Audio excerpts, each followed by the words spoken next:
कविता अपने माता पिता की बहुत लाडली थी। 3 बड़े भाइयों की बहन थी।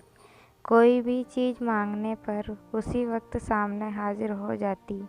पूरे घर में रौब था उसका। पूरे परिवार और नौकरों पर राजकुमारी की तरह हुक्म चलाती थी कविता। स्कूल में भी पूरा रौब था उसका। बड़े घर की लाडली जो थी वह ऐसे ही उसने कॉलेज में दाखिला लिया। उसके ठाट बाट, बड़ी गाड़ी में आना जाना, हर दिन नया फैशन देखकर हर कोई उससे दोस्ती करना चाहता था। थोड़े ही दिनों में उसके बहुत से दोस्त बन गए पूरे कॉलेज में। उसकी अपनी ही एक पहचान थी। इन दिनों उसके घर एक रिश्ता आया। खानदानी लोग थे और पापा की पुरानी जान पहचान थी। उनके साथ कविता के साथ कोई ज़बरदस्ती नहीं थी, पर कविता ने फिर भी हाँ कर दी क्योंकि वह अपने परिवार से बहुत प्यार करती थी। वह जानती थी कि वह लोग उसका अच्छा ही सोचेंगे। लड़के का नाम राज था। राज काफ़ी पढ़ा लिखा और समझदार लड़का था। ससुराल वाले भी बहुत अच्छे थे।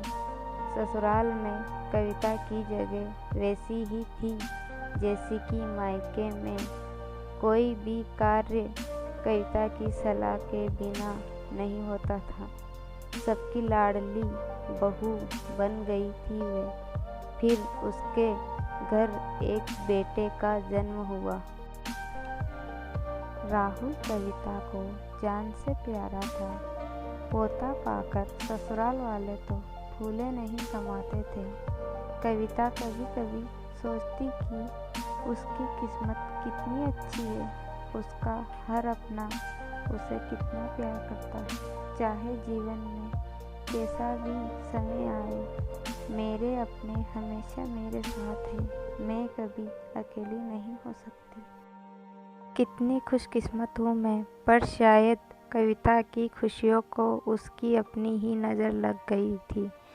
एक दिन वह मायके जाने की जिद कर बैठी।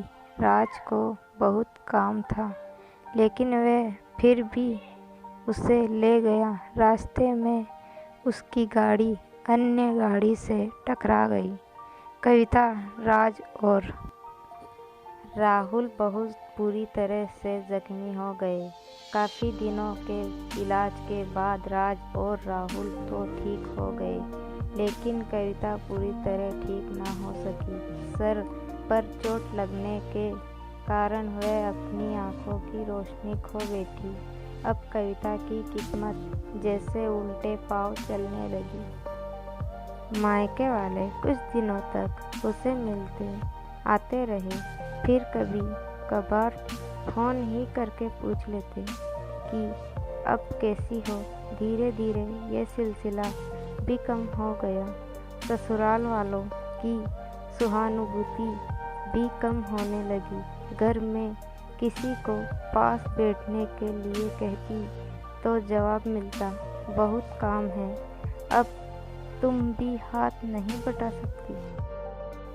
राज भी चिड़चिड़ा हो गया था। बस राहुल ही था उसके साथ, जिसके साथ हंसते खेलते उसका वक्त गुजरता। एक दिन कविता के हाथ से कुछ सामान गिर गया, जिसकी वजह से राहुल को हल्की सी चोट लग गई। कविता के सास ससुर ने राहुल को उससे अलग कर दिया कि कहीं उसके ना देखने की वजह से बच्चे का कोई नुकसान ना हो जाए। कविता अंदर से टूट चुकी थी। एक दिन उसने सबके सामने मायके जाने की इच्छा रखी तो राज उसे तुरंत मायके छोड़ आया, जैसे कि वह भी यही चाहता था। लेकिन राहुल को उसके साथ नहीं भेजा गया। कविता कभी राहुल से दूर नहीं रही थी, पर अपनी कमी के कारण उसने ज़्यादा बहस नहीं की। कविता को लगा कि वह 3-4 दिन वहाँ रहेगी तो थोड़ा हवा पानी बदल जाएगा, क्योंकि वह कितने दिनों से कहीं भी बाहर नहीं गई थी। घर वाले भी इतने दिनों बाद उसे देखकर कितने खुश होंगे। कविता के घर पहुंचने पर सब लोग बहुत खुश हुए। खाने में सब कुछ कविता की पसंद का ही बना था। उसने अपने मम्मी पापा और भाई भाभीयों से दिल खोलकर बातें की। उनके छोटे छोटे बच्चे भी बुआ के साथ घुल मिल गए थे। रात को सोने के वक्त जब वह कपड़े बदलने लगी तो उसे पता चला कि उसका बैग तो बहुत भरा हुआ था। वह सब समझ गई। वह बहुत उदास हो गई। कुछ दिनों तक तो सब ठीक रहा, फिर जैसे सब बदलने लगा। सबका व्यवहार बदल रहा था। वह लोग जैसे थक चुके थे उससे। सब लोग घुमा फिराकर पूछने लगे कि राज कब आ रहा है उसे ले जाने। वह बहाना बना देती, जबकि वह जानती थी कि उस घर में अब उसके लिए कोई जगह नहीं। कविता से चलते वक्त कुछ ना कुछ नुकसान हो जाता। थोड़ी बहुत टकाटकी उसे सुनाई देती, वह टाल देती। एक दिन उसके हाथ से लगकर एक कीमती फूलदान टूट गया। छोटी भाभी ने बहुत हंगामा मचाया। कविता के माता पिता रोज रोज के झमेलों से तंग आ गए थे।